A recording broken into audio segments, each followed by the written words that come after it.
This is the third video in a series of 17 videos exploring the book, The Power of Discipline: How to Use Self-Control and Mental Toughness to Achieve Your Goals, by Daniel Walter.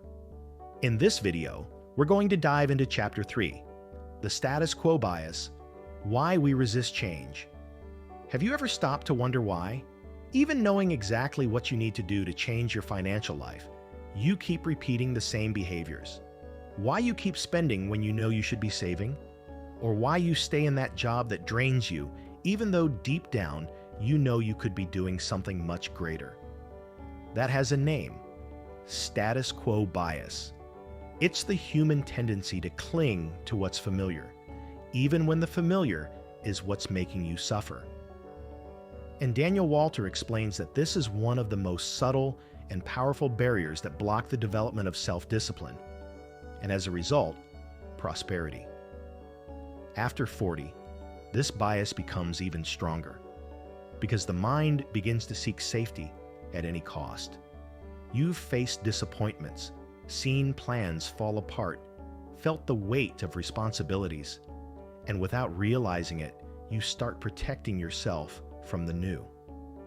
The problem is that this protection comes disguised as prudence, but in truth, it's fear.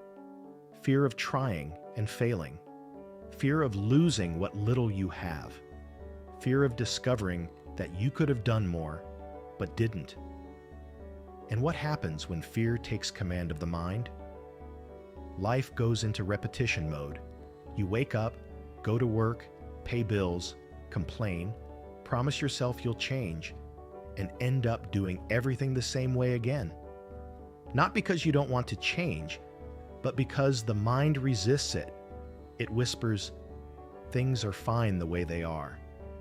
Don't mess with what's working." But deep down, you know it's not working. It's just working the way it always has. The author talks about the sunk cost fallacy, a very common form of self-sabotage. It's when you keep investing time, energy, and money in something that isn't working, simply because you've already invested too much to give up. Like staying in an unhappy relationship, holding on to a failing business, or maintaining a lifestyle that no longer makes sense. You think, "I've already put so much into this. I can't turn back now." But you can. The truth is, the past is not an investment, it's a lesson. What you've lived through was meant to prepare you, not to imprison you. Many people get trapped in this illusion, believing that perseverance means insisting on the same path. But true perseverance means continuing to move forward, even if it's on a different road. And that's where emotional intelligence comes in, recognizing when it's time to change direction.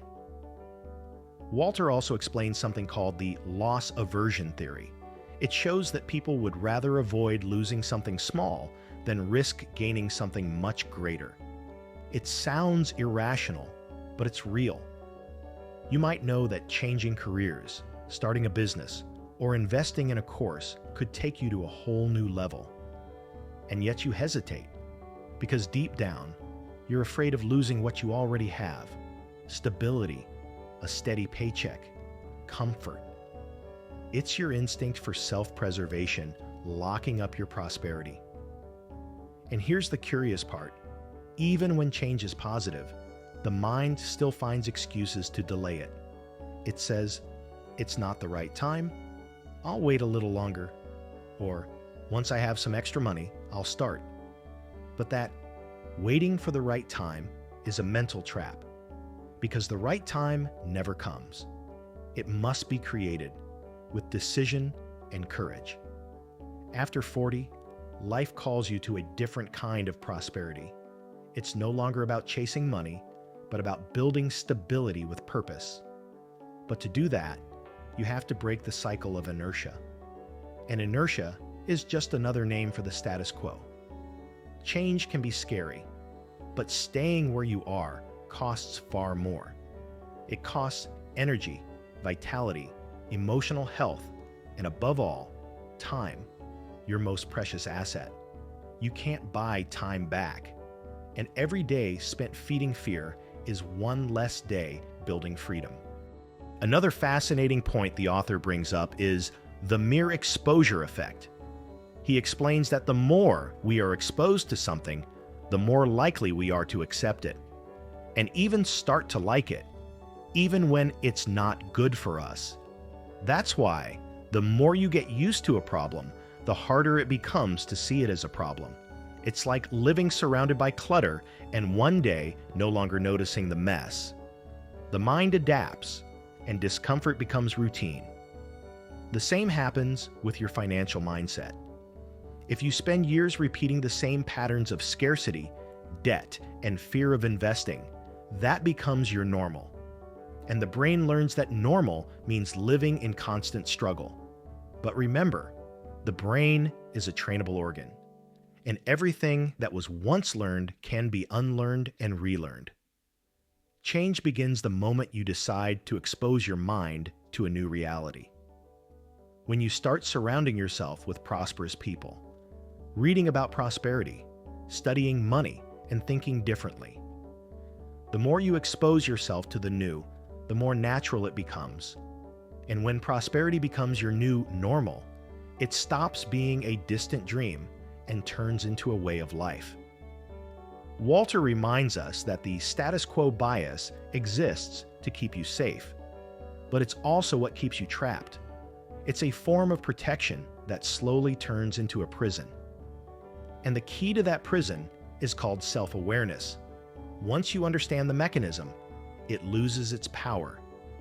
Because what was automatic becomes conscious, and what is conscious can be transformed. How many times have you wanted to change something? Your relationship with money, your work, your routine, but gave up? How many times have you thought, well, I've always been this way, or it's not that bad, I can handle it? These phrases are the echo of the status quo. They're the voices of comfort trying to convince you that safety is worth more than growth. But it's not. Because the comfort of today can become the regret of tomorrow.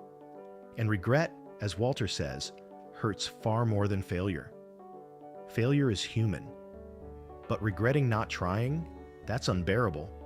You don't have to get it right the first time. You just need to allow yourself to start. Discipline, like prosperity, is a muscle, and every attempt is a workout. What truly matters is to keep moving. Because discipline is the bridge between desire and result. And without it, prosperity remains just a beautiful idea. The author suggests a simple but powerful exercise. Take a piece of paper and divide it into 4 parts. On one side, write down the advantages and disadvantages of staying where you are. On the other, the advantages and disadvantages of changing. Then look at the paper and ask yourself honestly, what costs more? Staying the same or evolving? The answer, almost always, will be staying the same. Because staying the same costs you the life you could be living. This reflection is priceless for anyone rebuilding their financial life after 40.